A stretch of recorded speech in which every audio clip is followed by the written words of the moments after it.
and with Lord your be with you. and with your spirit. A reading from the Holy Gospel according to Luke. Glory to you, O Lord. Jesus said to his disciples, "There is no need to be afraid, little flock, for it has pleased your Father to give you the kingdom. Sell your possessions and give alms. Get yourselves purses that do not wear out, treasure that will not fail you, in heaven, where no thief can reach it, no moth destroy it. For where your treasure is, there will your heart be also. See that you are dressed for action and have your lamps lit. Be like men waiting for their master to return from the wedding feast, ready to open the door as soon as he comes and knocks. Happy those servants when the master finds awake when he comes. I tell you solemnly, he will put on an apron, sit them down at table, and wait on them. It may be in the second watch he comes, or in the third. But happy those servants if he finds them ready. You may be quite sure of this, that when the householder had known at what hour the burglar would come, he would have not let anyone break through the wall of his house. You too must stand ready, because the Son of Man is coming at an hour you do not expect." Peter said, "Lord, do you mean this parable for us or for everyone?" The Lord replied, "What sort of steward then is faithful and wise enough for the master to place him over his household to give them their allowance of food at the proper time? Happy that servant if his master's arrival finds him at this employment. I tell you truly, he will place him over everything he owns. But as for the servant who says to himself, 'My master is taking his time coming,' and sets about beating the men servants and the maids, and eating and drinking and getting drunk, his master will come on the day he does not expect, at an hour he does not know. The master will cut him out and send him to the same fate as the unfaithful.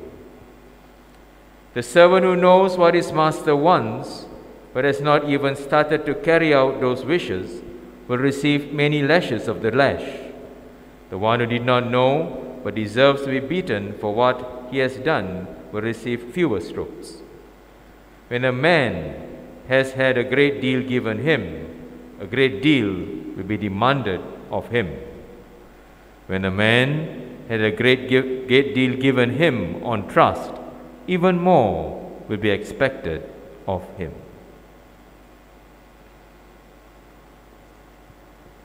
The Gospel of the Lord. Praise to you, Lord Jesus Christ.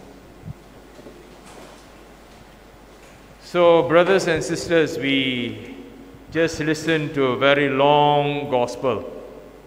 I have one policy, If the gospel is long, the homily is short. Okay with it? Right? Okay. Fine. So, do you like the movies? Do you love the movies? I'm sure you love the movies. I love the movies. Because I find the movies have a lot to teach us. There are values in the movies. And I would like to introduce to you a certain movie which I saw in the year 2002. Of course, I'm giving away my age. So right. Okay. In the year 2002. It is called Life or Something Like It. Life or Something Like It. Now, why I stumbled upon this movie because the main actress was Angelina Jolie. Don't ask me who was the main actor, I do not know. Okay?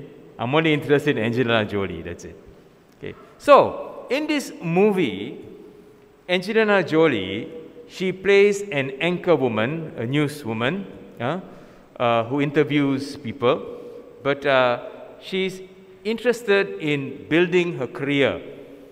Okay? She wants to do well in her career, and she is ambitious, and she will do anything just to grow in that career.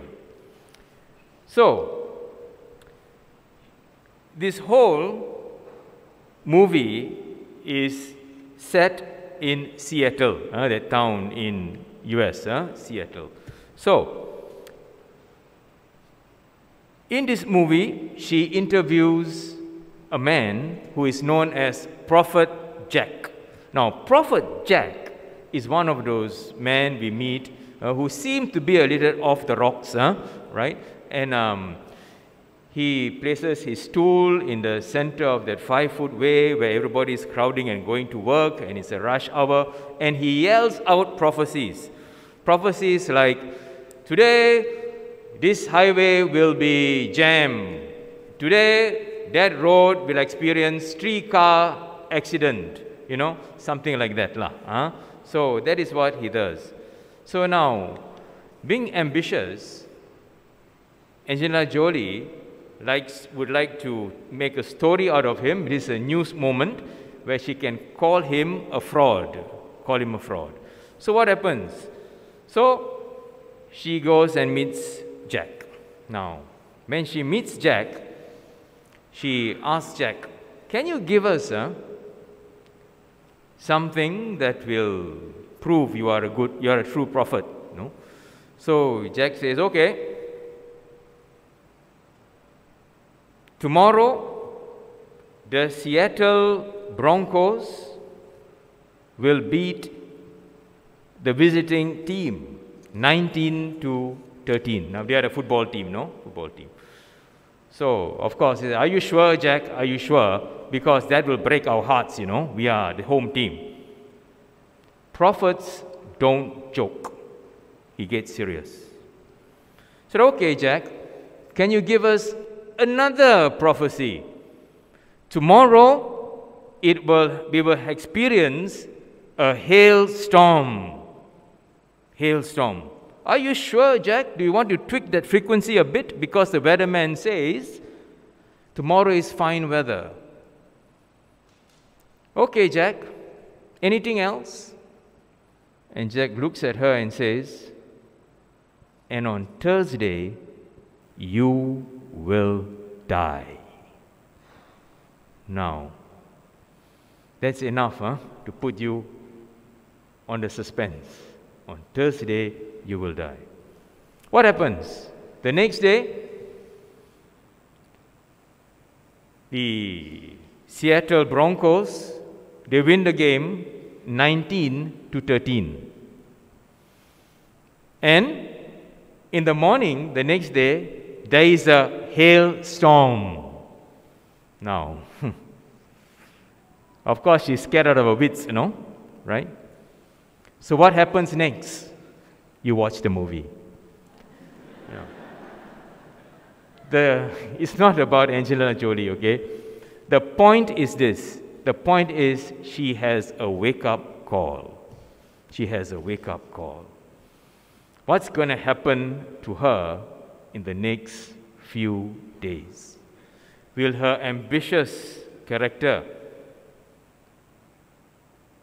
which she have had all this while, bring her to fulfillment in life?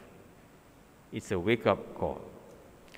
Brothers and sisters, today, in the second reading, we find even Abraham had that wake-up call.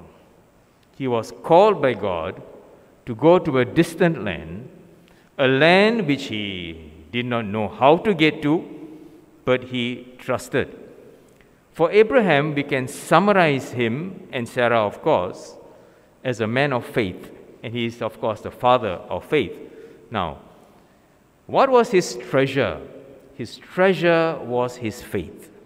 Where his heart was, where his treasure was, there was his heart. Now, this is what Jesus tells us in today's gospel. Where your treasure is, there will your heart be. So the question today for us, where is our treasure? Now, some of us may have had a wake-up call early in our lives, that we put our lives back into perspective. Where we had a metanoia experience. Metanoia is a changing experience, a changing of the mind, a changing of the way we do things, because there's something more important than the road we were taking earlier. A wake-up call. But so some of us, maybe we have not yet had that wake-up call. It could be a time for us to reflect, where is my life going today? The moral values that I may compromise for the sake of a better career. Where is it? Where is it? What's happening in my life today? Let's not wait for that wake-up call. It may be too late. So today, brothers and sisters, let us reflect and take home this message, very clear in the gospel today. Where my treasure is, there will my heart be. So what is our treasure? Let us reflect on that today. All right? Okay? I promised you, the longer the reading, the shorter the homily. That's all, folks.